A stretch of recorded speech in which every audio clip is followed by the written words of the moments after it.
Ansiedade, a dor do futuro que ainda não chegou. Vivemos tempos ansiosos, e não apenas no sentido clínico, médico ou psicológico do termo. A ansiedade hoje é um dos sentimentos que mais nos definem enquanto civilização. Ela é, ao mesmo tempo, um sintoma individual e uma enfermidade cultural. Está no corpo, sim, mas também na alma da nossa época. Respiramos ansiedade como quem respira o ar impuro das grandes cidades. Nem sempre percebemos, mas ela está lá, infiltrada em nossas escolhas, decisões, relações e silêncios. A ansiedade é o medo do que ainda não aconteceu. É a preocupação com o que está por vir, com aquilo que pode dar errado, com o amanhã que insiste em nos roubar o presente. É o coração acelerado diante do nada. É o pensamento repetitivo, a mente que não encontra repouso. Mas acima de tudo, a ansiedade é uma profunda crise de confiança. No mundo, no outro, no tempo e, o mais difícil, em nós mesmos. O ser humano, o único animal ansioso. Nenhuma árvore sofre de ansiedade. Nenhum tigre, nenhuma andorinha. A ansiedade é um luxo ou uma maldição reservada aos seres que pensam. Só o ser humano é capaz de sofrer por antecipação. Só nós temos imaginação suficiente para vislumbrar futuros, criar cenários, prever perdas, projetar fracassos. E é essa mesma capacidade que nos deu a ciência, a filosofia, a arte, o dom da antecipação e da imaginação. Aristóteles dizia que o homem é um animal racional, mas talvez fôssemos mais bem descritos como animais preocupados. Pensar é, em parte, preocupar-se. Porque pensar é sair do agora. E sair do agora é perder o chão da presença. A ansiedade é, nesse sentido, uma espécie de efeito colateral da consciência.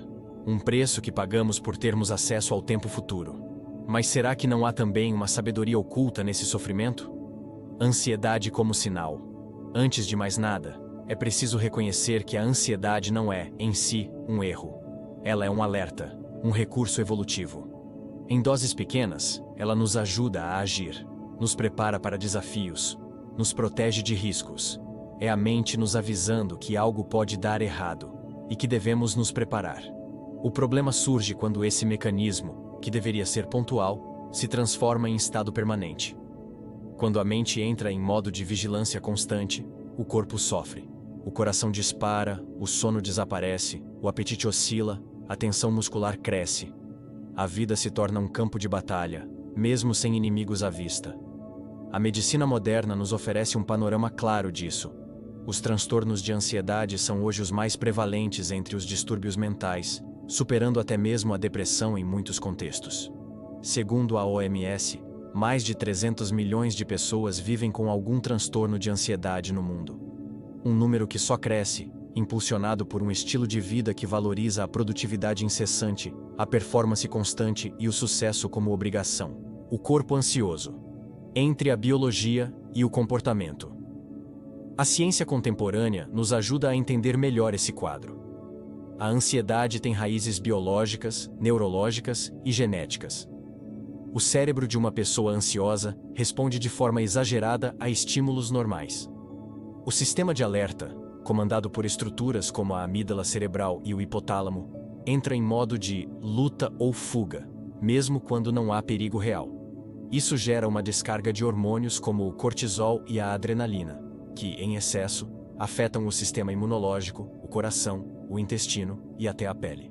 É o corpo em estado de alarme, sem botão de pausa. Mas seria simplista reduzir a ansiedade a um fenômeno puramente químico. Afinal, ela também nasce do modo como pensamos, como interpretamos a realidade, como reagimos ao tempo. Por isso, a abordagem médica atual é integrativa. Além de medicamentos, quando necessários, ela envolve psicoterapia, mudanças de estilo de vida, práticas de atenção plena, mindfulness, exercícios físicos e, cada vez mais, filosofia de vida. Sim, filosofia. Porque tratar a ansiedade não é apenas acalmar os sintomas, mas também reformular a maneira como vivemos, como entendemos o tempo, o sucesso, a morte, o outro. E principalmente, como entendemos a nós mesmos. A cultura da ansiedade. Não é por acaso que vivemos a era mais ansiosa da história. Nossa cultura é uma fábrica de angústias disfarçadas de conquistas. Vivemos conectados, acelerados, hiperestimulados. Tudo é urgente, tudo é para ontem.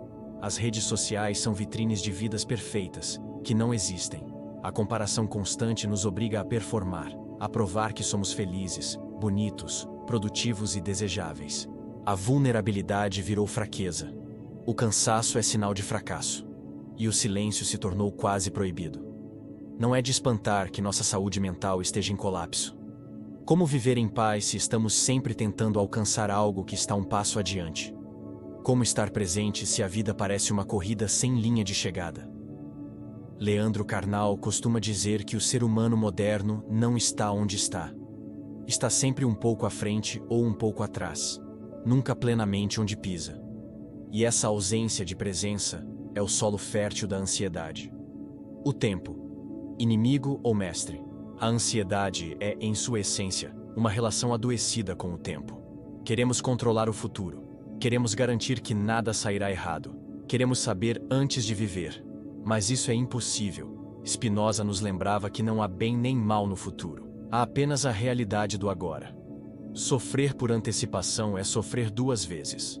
Uma no presente e outra no imaginário. A filosofia estoica, hoje redescoberta por terapeutas e estudiosos do comportamento, nos ensina a diferenciar aquilo que podemos controlar daquilo que não podemos. E nos convida a agir sobre o que está ao nosso alcance, deixando ir o que está fora dele. Não é resignação, é sabedoria, é coragem de viver sem garantias. Mário Sérgio Cortella nos fala de ser feliz apesar de, e talvez seja isso, aprender a viver bem mesmo com a incerteza. A ansiedade nesse contexto é o desejo infantil de uma vida sem riscos. Mas amadurecer é reconhecer que o risco é parte da vida, e que o controle total é uma ilusão que nos destrói. A espiritualidade como antídoto. Não é necessário adotar uma religião para reconhecer a importância da espiritualidade no combate à ansiedade. A espiritualidade, aqui, é entendida como a capacidade de se conectar com algo maior que o próprio ego. Pode ser Deus, pode ser a natureza, pode ser a própria vida. Esse senso de transcendência nos ajuda a relativizar as pequenas tragédias do cotidiano, a perceber que nem tudo gira ao nosso redor, a aceitar que somos passageiros e que o controle absoluto é uma ficção. A meditação, a oração, o silêncio, a contemplação, tudo isso são formas de romper com a lógica da aceleração e voltar ao eixo. A espiritualidade é o espaço onde o tempo se dilata, onde o presente volta a ter valor, onde a vida deixa de ser apenas projeto e se torna também presença. O papel do corpo e dos hábitos. A filosofia pode muito, mas não pode tudo. Não adianta cultivar bons pensamentos e alimentar o corpo com maus hábitos. O cuidado com o sono, a alimentação, o exercício físico regular e o descanso real, aquele sem culpa, são fundamentais. A ansiedade não é vencida apenas na mente. Ela exige um corpo habitado com atenção. Um corpo respeitado em seus ritmos. Um corpo que respira, que se move, que repousa. Isso pode parecer banal, mas é revolucionário. Em um mundo onde todos estão correndo, parar já é um ato de resistência. E talvez o começo da cura. A cura não é o fim da ansiedade. Não se trata de eliminar completamente a ansiedade. Isso seria desumano. A ansiedade, como já dissemos, faz parte da experiência de viver. Mas é possível aprender a dançar com ela, a reconhecer seus sinais, a acolhê-la sem se deixar dominar. Luiz Felipe Pondé, com seu ceticismo lúcido, talvez dissesse que viver bem é aceitar que o desconforto é parte da vida adulta. E que a serenidade verdadeira não nasce da ausência de sofrimento, mas da sabedoria de lidar com ele. Viver bem, portanto, não é viver sem ansiedade. É aprender a escutá-la como quem escuta um velho amigo difícil, nem sempre agradável, mas necessário. Ela está tentando nos dizer algo, cabe a nós decifrar. O que é, então, viver bem? Viver bem é viver com consciência, com presença, com responsabilidade.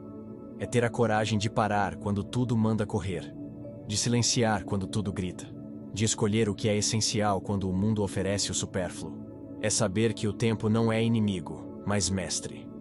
Que o futuro é incerto, mas o agora é real. Que o sucesso pode ser vaidade, e a paz, uma conquista mais profunda.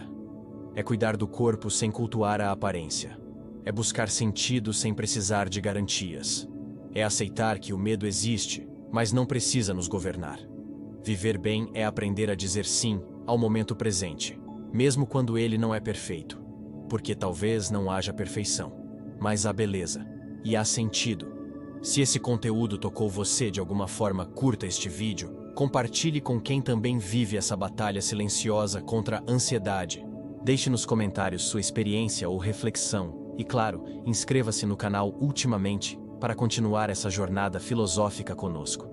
A vida pode não ser perfeita, mas pode ser mais consciente. Até a próxima.